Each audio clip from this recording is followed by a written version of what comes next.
Le matin de Thanksgiving commençait toujours dans ce silence précédant l'aube, où le monde semblait suspendu. À 5 heures de précise, le four lança son doux bip et la cafetière s'éveilla en soupirant. J'étais là, debout, devant le plan de travail usé de la cuisine, arrosant délicatement la dinde de ce glaçage familier au romarin et à l'orange que j'avais maîtrisé au fil des fêtes. Mes mains se déplaçaient en pilote automatique avec précision, automatiquement plutôt que par une quelconque étincelle de joie. J'ai récupéré les assiettes anciennes, celles héritées de ma mère, leurs bords dorés à la feuille d'or maintenant légèrement ternis, et je les ai polies chacune jusqu'à ce qu'elles captent la faible lumière. Je savais pertinemment que personne ne féliciterait cet effort. Personne ne l'a jamais fait. Pourtant, j'ai préparé les couverts, 5 au total, pour moi, pour Germain, pour Rebecca, pour Clara et un pour une invitée qui semblait ne jamais venir. Chaque année, je m'accrochais à l'espoir que cette fois-ci serait différente, que mon fils franchirait la porte plus tôt, que ma petite fille enfilerait un tablier et demanderait de l'aide, que Rebecca m'accueillerait non pas comme une gêne, mais comme la mère qu'elle admirait autrefois. À 22h30, la sauce au canneberge refroidissait dans son bol, la farce était bien calée sous son papier aluminium et la sauce bouillonnait agréablement dans le chaudron. Pourtant, tout restait immobile. Germain, toujours alors une blague familiale qui cherchait à dissimuler l'insouciance sous un charme, n'était pas encore arrivé. Clara, alors âgée de 17 ans, envoya un texto rapide, « J'arrive ». Pas de point d'exclamation, pas de petit cœur. Je ne pris pas la peine de répondre, je n'étais pas sûr qu'elle les remarquait. Je lissai de nouveau les serviettes en lin, la tension dans mes épaules bourdonnant comme un fil électrique surmené. Mes pensées dérivèrent vers les 6 millions de pesos que j'avais retirés de mon épargne retraite pour soutenir la jeune entreprise de transport de Germain, 600 000 pour le démarrage, un autre million pour couvrir leurs premiers arriérés d'impôts, et le reste détourné en paiement tacite, réparation du moteur, salaire des chauffeurs, prêt immobilier. 3 ans de sacrifices silencieux, tout cela au nom de la famille, sans même un contrat en retour, seulement des promesses tacites. À 11h14, j'ai jeté un coup d'œil à l'horloge, la dinde était parfaitement dorée, tous les plats étaient prêts, et pourtant, ils n'étaient toujours pas arrivés. Le poids de ma place vide en bout de table pesait sur moi plus que n'importe quel festin. Ils sont finalement arrivés à 11h38 sans excuse, sans urgence. Rebecca m'a dépassé en me lançant un « joyeux Thanksgiving », distrait, ses yeux scrutant déjà la salle à manger. Germain est entré ensuite, téléphone à la main, comme si c'était ça, et non la fête, sa priorité. Clara m'a serré dans ses bras sans conviction avant de s'effondrer sur le canapé, ses pouces dansant déjà sur son écran. Pas de bouquet de fleurs, pas de gâteau surprise, juste le cliquetis des fourchettes sur les assiettes lorsque nous nous sommes enfin assis à 12h15. Rebecca se pinça le nez en sirotant le pinot noir que j'avais choisi. « Tu as quelque chose de plus sec ?» demanda-t-elle, le nez plissé. Je lui servis un deuxième verre, ravalant la réplique qui me piqua la langue. Germain tendit la main vers le beurrier et remarqua, « Tu continues à faire des chèques, maman. On pourrait peut-être t'arranger des paiements en ligne pour Noël. » Son sourire était poli mais ténu, quelque chose en moi se crispa à sa suggestion désinvolte. Personne n'a vanté la peau dorée de la dinde ni demandé combien de temps j'avais travaillé dur pour préparer le repas.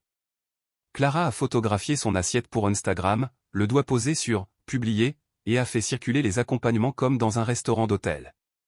Quand j'ai apporté la tarte au bourbon et aux noix de pécan, je leur ai rappelé gentiment, pour info, le remboursement du prêt immobilier et du vendredi prochain. Avec le jour férié, je vais devoir virer les fonds plus tôt. La fourchette de Germain a claqué contre son assiette. De tous les moments, a-t-il rétorqué. Pourquoi maintenant? J'ai soutenu son regard calmement. Je préférerais qu'on n'oublie pas, ai-je dit. Il a repoussé son assiette. Fini les ficelles et la culpabilité, a-t-il sifflé. Vous faites comme si vous nous faisiez des faveurs, puis vous nous balancez des dettes au nez. Rebecca hocha la tête sèchement. Clara baissa les yeux sur ses genoux. Puis les mots de Rebecca résonnèrent dans la pièce, « Va-t'en, tu n'es qu'un fardeau. » Dans cet instant figé, la dinde, la sauce au canneberge et même le vin semblaient encore sous le choc. Je me levai, lissai mon chemisier et adressai le sourire le plus ferme possible. Profitant tant que ça dure, dis-je d'une voix calme. Je suis parti sans un regard en arrière, marchant dans le froid qui me mordait les joues et engourdissait mes doigts plus efficacement que n'importe quel vent d'hiver. Chaque pas me semblait délibéré, comme si je pouvais laisser leurs mots durs, plus qu'un fardeau maintenant, derrière moi dans l'obscurité. Ces mots résonnaient plus fort que les 6 millions de pesos que j'avais investis dans leur vie, plus fort que chaque sacrifice, chaque contrat d'amour tacite. Je me souvenais de Germain, un garçon de 9 ans, qui regardait avec incrédulité Renato tomber de l'échafaudage ce mardi matin. Pas de procès, pas d'accord, juste un petit chèque d'assurance et un enfant qui ne comprenait pas pourquoi son père ne revenait pas. Je suis retourné travailler le lendemain en travaillant au bureau le jour, nettoyant les bureaux la nuit car il y avait un loyer à payer, un appareil dentaire à acheter, des chaussures de foot à remplacer. Le week-end, je cuisinais pour la soupe populaire afin de tirer le meilleur parti de chaque peso. Quand Germain a obtenu une bourse, j'ai mis ma bague de fiançailles en gage pour lui acheter ses manuels scolaires, et il n'en a jamais rien su. Des années plus tard, lorsque sa première entreprise a fait faillite, je lui ai viré 200 000 pesos, puis 400 000 de plus le mois suivant. J'ai vidé ma retraite, encaissé un CD par anticipation, digéré la pénalité sans hésiter, car je croyais en lui. Quand Rebecca et lui ont acheté leur maison, il m'a demandé de co-signer le prêt hypothécaire, et j'ai signé avec joie. Il y avait toujours un autre problème, une autre réparation de moteur, une autre facture en retard, une autre excuse et je répondais à chaque appel. Ce soir, je suis rentré chez moi et j'ai verrouillé la porte derrière moi. Pour la première fois depuis des décennies, je n'ai pas pris le téléphone quand il a sonné. Je me suis assis au bureau en érable de Renato et j'ai ouvert le tiroir du bas, où je gardais la seule chose que personne n'attendait. Les dossiers à l'intérieur étaient usés sur les bords, mais à l'intérieur se trouvait ma vérité, des notes méticuleuses de date, de montant et de raison ou des notes silencieuses que je n'avais jamais eu le courage de partager. Mon cœur se serrait à chacune d'elles, mais maintenant, enfin, elles étaient à moi seul.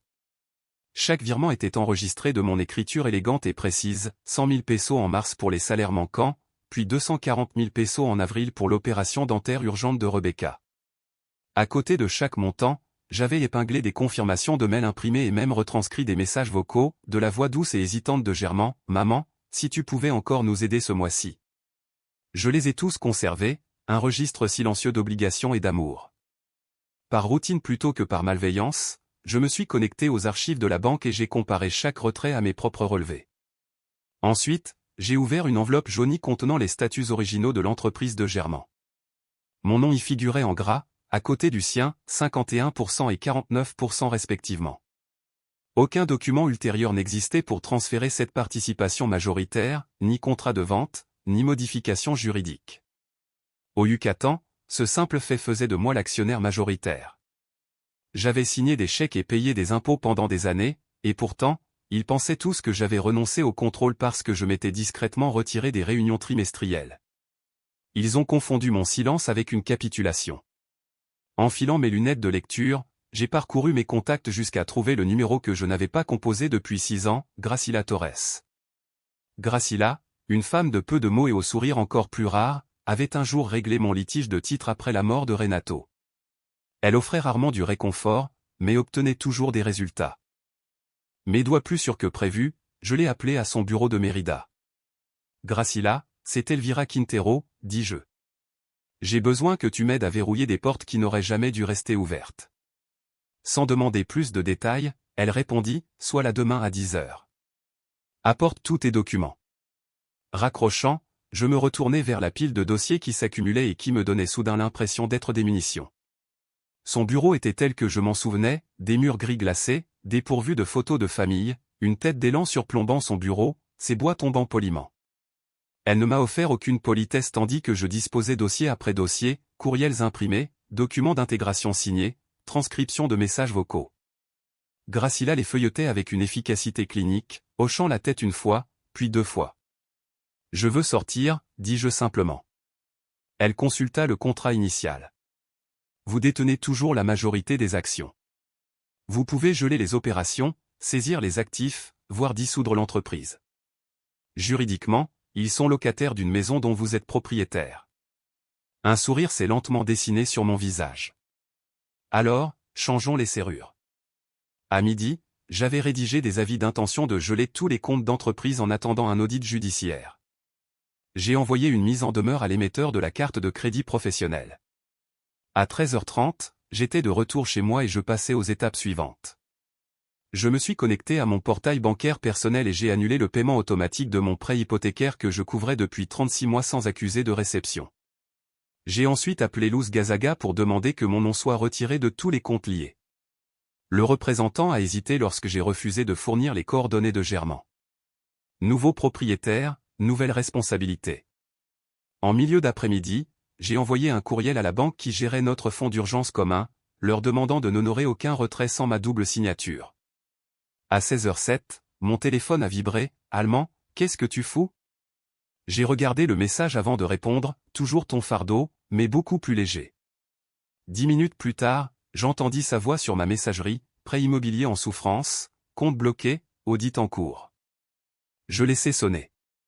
Dans la cuisine, je me servis une tasse de thé et relisais une dernière fois la lettre de séparation de biens de Gracilla. À la fin de la semaine, un silence inquiétant s'était installé en ville, un bruit différent, porté par les regards en coin et les phrases à moitié terminées lorsque les voisins se croisaient. J'habitais ici depuis 40 ans. Les gens n'avaient pas besoin de faits, juste d'une histoire à raconter et de quelqu'un prêt à l'écouter. Germain et Rebecca étaient ravis de m'aider. « Elle ne va pas bien », disait-il à quiconque les questionnait. Perdue, vengeresse, peut-être en train de perdre la tête. À la pharmacie, Margarita m'a gentiment demandé si j'allais bien. Puis un ancien pasteur m'a laissé un message vocal, inquiet de mes problèmes de mémoire. Le pire est arrivé dimanche à l'église. J'étais assis sur mon banc habituel, manteau plié à côté de moi, sans parler à personne. Pourtant, je sentais les regards, les murmures. Au milieu des cantiques, la voix de Germain a brisé le silence, « C'est la famille, pour l'amour de Dieu. » Je me suis levé en silence avant le début du sermon et je me suis glissé par la porte latérale, sans oser me retourner. Cet après-midi-là, la sonnette m'a fait sursauter. Par la fenêtre, j'ai aperçu Erlinda, ma voisine de 30 ans, dans son manteau vert habituel, les cheveux argentés tirés en arrière, tenant un pot de soupe et un journal plié. « Je sais ce qu'ils disent », murmura-t-elle en m'offrant la soupe. Son regard chaleureux croisa le mien. Mais je n'y crois rien. J'acquiesçai et acceptai le pot. Lorsqu'elle me serra le bras, rien de dramatique, juste une pression ferme et réconfortante, quelque chose en moi se déchaîna. Je m'assis sur les marches, la soupe fumante sur mes genoux, et laissai couler mes larmes. Quand Erlinda est partie, j'ai mis la soupe au réfrigérateur et je me suis couché tôt. Le matin, le silence s'est à nouveau installé, mais cette fois, on aurait dit de l'espace plutôt que du vide. Dès la 2e semaine de décembre, les fissures se sont élargies et sont devenues des fractures. La confirmation de Gracilla arriva, les comptes de l'entreprise étaient officiellement gelés en attendant leur examen, aucune transaction, aucun salaire, aucun remboursement de carburant. En quelques jours, les chauffeurs s'éloignèrent d'abord un, puis 3 et le directeur du bureau démissionna sans préavis. J'ai assisté à l'effondrement non pas à la une des journaux, mais en l'absence de bruit, le silence de l'allée qui traverse la ville, le vrombissement absent des camions matinaux sur Main Street, même le compte Instagram de Rebecca, autrefois rempli de petits déjeuners préparés avec soin et de selfies de salon, s'est tu. Puis est arrivée la publication du vide-grenier, sa bague de fiançailles et ses 2 bracelets sont indiqués comme « d'occasion », pris sur demande, le désespoir enveloppé dans la douce lumière matinale. Le jeudi suivant, un message automatique du service des services publics est arrivé dans ma boîte de réception, alors que j'avais supprimé tous les accès payants. Déconnexion définitive terminée, disait-il. Internet et l'eau ont été coupés. L'hiver n'était pas le moment de perdre du chauffage, mais ce n'était plus mon hiver. Ce soir-là, mon téléphone vibra, un message d'un numéro inconnu. L'écran s'illumina de 4 mots simples, « As-tu fait ça ?» Je le fixai, le pouce en l'air autour de moi se figea. Puis je commençai à taper lentement, délibérément, chaque pensée s'arrêtant jusqu'à ce que ma réponse soit prête. Mais rien ne vint en retour. Le silence s'installa sur cette question comme un manteau plus lourd, ni culpabilité, ni triomphe, mais une froide certitude qui me blessait plus profondément. J'avais toujours imaginé qu'un effondrement serait bruyant, des cris résonnants, des portes qui claquent, des dénouements dramatiques. Au lieu de cela, il se manifestait par les petites trahisons du quotidien, des avis de découvert s'accumulant dans ma boîte aux lettres, des camions UPS passant au ralenti sans laisser de colis, un prospectus de prêteur sur gage glissé sous la porte, des offres d'emploi punaisées sur le tableau d'affichage. Des factures s'accumulaient sur un comptoir qui n'existait plus. Et l'absence de la seule personne qui réparait chaque fissure sans se plaindre laissait les murs résonner de vide. À 8 heures, la maison était plongée dans l'obscurité lorsqu'un coup frénétique retentit à la porte. J'étais en train de trier les reçus fiscaux de l'année précédente à la table de la cuisine lorsque la voix rauque de Germain résonna à travers les vitres givrées. « Maman, ouvre la porte !» C'était de la colère brute, pas un tremblement de remords. Je restai assise, impassible, même lorsqu'il frappa à la porte à plusieurs reprises. Derrière lui, la voix de Rebecca s'éleva en accusations frénétiques, trahison, ruine, vengeance. Je me servis une demi-tasse de thé frais, savourant la vapeur qui m'enveloppait. De l'autre côté de la rue, Madame Olgin sortit sur son Porsche, téléphone à la main. 2 minutes plus tard, des lumières rouges et bleues scintillèrent sur les congères. Leurs cris s'éteignirent sur la pelouse lorsque la voiture de patrouille s'arrêta. Ils n'opposèrent aucune résistance, ils restèrent simplement plantés là, déconcertés par cette perte soudaine d'accès. L'agent échangea quelques mots secs avec eux, puis s'approcha de mon Porsche et frappa doucement. Cette fois, j'entr'ouvris la porte. « Ils partent, dit-il. Voulez-vous porter plainte ?» J'ai hoché la tête une fois, fermement. Le lendemain midi, Gracila avait obtenu une ordonnance de protection temporaire, interdiction de contact, interdiction d'entrer sans autorisation, aucune exception. Elle s'en est acquittée avec une efficacité éprouvée, comme si c'était une routine.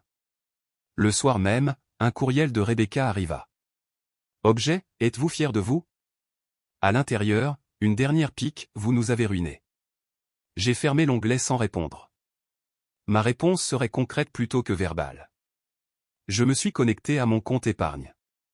Le solde était plus faible qu'il n'aurait dû l'être, mais il était toujours mien. J'ai cliqué sur « Échanger des points voyage » et j'ai réservé un aller simple pour Val-de-Bravo, un endroit où l'air était pur et les hivers doux. Ce soir-là, j'ai jeté quelques pulls, mon carnet de notes manuscrites et un petit cadre argenté vide, en attente dans un sac de sport. Le chalet qui m'attendait était plus douillet que mon ancien salon, mais plus que des murs et un toit, il offrait quelque chose que je n'avais pas ressenti depuis des années, un calme sans douleur. Chaque matin, je faisais des promenades solitaires le long du lac brumeux, chaque pas étant une méditation. Je cuisinais des repas simples pour une personne, des ragoûts dans une seule casserole, du pain grillé dans le même four. J'empruntais une carte de bibliothèque et me perdais dans les livres dont je sentais la reliure se plier sous mes doigts. Il n'y avait aucune exigence, aucune échéance, seulement le temps qui s'écoulait à son rythme. 2 semaines plus tard, une lettre arriva, dont l'écriture m'était familière, celle de mon enfance. Assise sur le porche, la vapeur s'échappant de ma tasse, j'ouvris l'enveloppe sans hésiter. Les mots commencèrent à s'agiter, comme si elle avait du mal à croire à son courage. Grand-mère l'ignorait. Je croyais vraiment que l'argent venait de quelque part. Je croyais que la maison avait toujours été à nous. Je ne savais pas qu'on la payait, ni combien de rêves on avait abandonnés. Je n'ai jamais pris le temps de me le demander. Des taches d'encre marquaient les lignes larmes ou mains tremblantes, je ne savais pas. Elle avoua avoir regardé les informations, entendu les accusations de papa selon lesquelles je lui avais tourné le dos, et se demanda si, peut-être, ce n'étaient pas eux qui s'étaient détournés de moi. Mon cœur s'est serré en lisant, si vous le voulez bien, j'aimerais venir vous rendre visite, pas pour réparer quoi que ce soit, juste pour écouter. Pendant des années, j'avais attendu d'être perçue non pas comme une aidante, ni comme un fardeau, ni comme l'ombre de mes tragédies passées, mais comme une femme qui, maintes et maintes fois, avait choisi l'amour. J'ai plié sa lettre, l'ai pressée entre mes mains, puis j'ai pris mon propre papier à lettres aux couleurs crème, intact depuis le décès de Renato. Ma plume a flotté, puis a coulé. Quand tu seras prêt à comprendre, ma porte sera ouverte. J'ai scellé la réponse et l'ai envoyée avec le soleil matinal. Au printemps, la neige avait reculé au bord du lac, dévoilant de tendres pousses vertes au lieu de gris gelé. J'occupais mes journées avec un but plutôt qu'avec des distractions. Le centre communautaire local avait besoin de quelqu'un pour enseigner la gestion d'un budget aux mères célibataires en train de reconstruire leur vie. Je me suis immédiatement porté volontaire. Les chiffres et les livres de compte prenaient tout leur sens quand rien d'autre ne le permettait. 2 fois par semaine, je me tenais devant un tableau blanc pour montrer aux femmes comment lire leur relevé bancaire, constituer un fonds d'urgence et se prémunir contre les embrouilles que je prenais autrefois pour de l'amour. Ils m'écoutaient comme si j'avais la clé et c'était peut-être le cas. Après une séance, Sinéade, une veuve perspicace au rire vif, m'a invité à un bal le vendredi soir. « Tu n'as pas besoin de partenaire, dit-elle avec un clin d'œil. Juste des chaussures et un peu de courage. » J'y suis allé, non pas par espoir de joie, mais parce que je me sentais prêt à bouger à nouveau. La salle de bal était baignée d'une douce lumière, le sol poli brillait comme du verre. Je me suis d'abord perché contre le mur, observant les autres se balancer. Puis Clemente, un gentil géant à la cravate dépareillée et au regard bienveillant, m'a tendu la main. Il ne m'a pas demandé qui j'étais ni ce que j'avais laissé derrière moi. Il m'a simplement demandé, aimes-tu danser? J'ai hésité. Je ne sais pas, ai-je admis. Il sourit et m'entraîna sur la piste. La musique s'éleva, douce invitation. Nous avançâmes en silence, guidés non par obligation, mais par choix.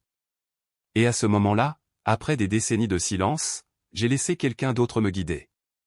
Non pas parce que j'étais perdu, mais parce que j'étais enfin libre de suivre.